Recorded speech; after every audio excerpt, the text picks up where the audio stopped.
Early voting in the May primary runoff election starts in 6 days. Both Republican and Democratic voters have a handful of races to decide to determine who will run in November. And a new poll released this week shows a troubling trend for Republican voters in Texas. They're checked out. Ragnar Research Partners surveyed more than 4,200 Republican voters leading up to the March primary. 91% of them had cast ballots in one of the last 4 primaries, and a third of them did in at least 3 of the last 4. But when asked if they plan to vote in the 2026 Texas primary, nearly half, 41%, said they did not plan to vote in any primary. 32% said they'd vote, but they didn't know which party's primary they'd vote in, and 27% said they'd cross party lines and vote in the Democratic primary. So what did they do? Well, Ragnar checked back in with those voters again after Election Day,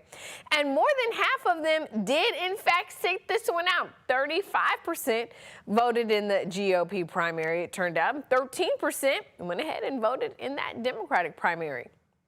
So researchers also asked those voters why they decided not to vote in the GOP primaries. Let's take a look at their top 5 reasons.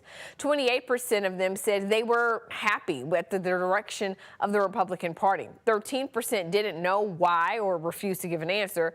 12% said they weren't happy with the current administration. 10% said they couldn't decide which party primary to vote in. You know, it's open in Texas. And 9% pointed to either candidate quality or logistical barriers. Now, a reminder for you, early voting in the May runoffs, both Republican and Democratic races, starts next Monday.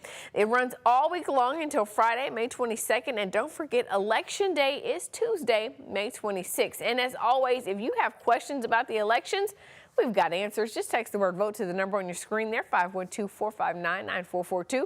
We'll send you a link to the KVUE voter guide. Remember, you have to text that number. Calling it will not work.